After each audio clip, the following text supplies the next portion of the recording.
یہ اللہ کی توفیق ہے کہ ہم لوگ ذکر پاک خط و خواجگان شریف میں شریک ہوئے ہیں اور ایسی محفلیں نصیب اور مقدر سے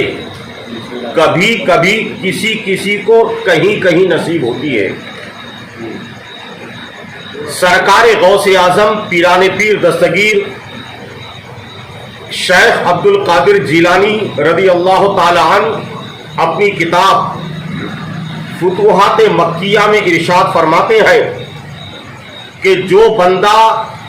ذکر مجلس خط و خواجگان میں آیا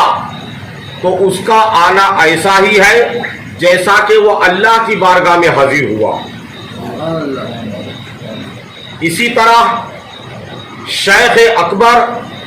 محی الدین ابن عربی رضی اللہ تعالی عنہ اپنی کتاب فتوحات مکیہ میں ارشاد فرماتے ہیں کہ ذکر مجلس خط و خواجگان میں جو بھی دعا مانگی جاتی ہے اللہ تعالیٰ اس دعا کو ضرور اپنی بارگاہ میں قبول فرماتا ہے۔ امام غزالی رضی اللہ تعالی عنہ اپنی کتاب احیاء العلوم میں ارشاد فرماتے ہیں کہ جس جگہ ذکر پاک مجلس خط و خواجگان ہوتا ہے وہاں اللہ کی رحمت کے فرشتے اترتے ہیں۔ داتا علی حجویری گنج بخش لاہوری رضی اللہ تعالی عنہ جو غریب نواز سے 150 سال پہلے ہندوستان آئے ہیں، جن کی مزار مبارک لاہور میں ہے، آپ اپنی کتاب کشف الاسرار میں ارشاد فرماتے ہیں کہ جس جگہ ذکر مجلس خط و خواجگان ہوتی ہے وہاں اللہ کے پاک ولیوں کی روحیں اترتی ہیں۔ سرکار خواجہ خواجگان بادشاہ ہندوستان فخر کون و مکان سرکار غریب نواز ارشاد فرماتے ہیں کہ مجھے ہندوستان میں اسلام کو پھیلانے میں جو اللہ نے کامیابی عطا فرمائی کہ صرف 40 اور 2 42 سال میں 90 لاکھ لوگوں نے میرے ہاتھوں پر کلمہ پڑھا، یہ صدقہ تھا مجلس خط و خواجگان کا۔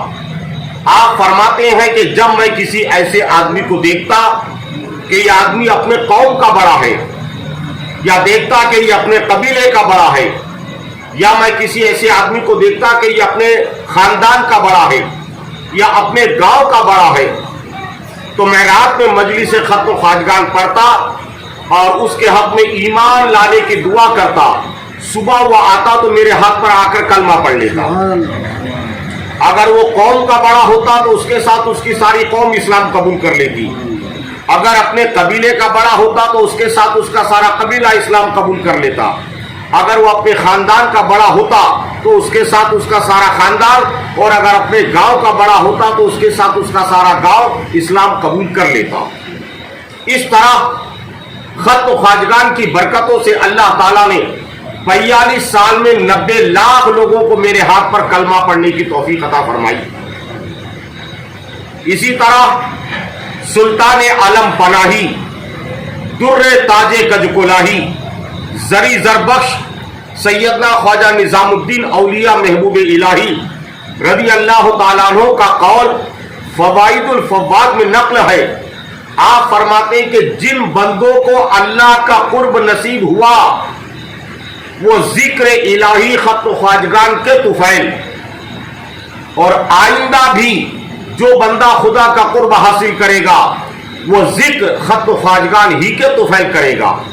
یہ اللہ کی بڑی توفیق ہے کہ خدا نے مجھے، میرے ساتھ آپ سب کو پیر طریقت بابا شیخ محمد سیلانی صاحب نقشبندی ان کے اس نئے مکان میں ذکر کرنے کی ہمیں رب نے توفیق عطا فرمائی۔ ایک بات اور بتا دوں،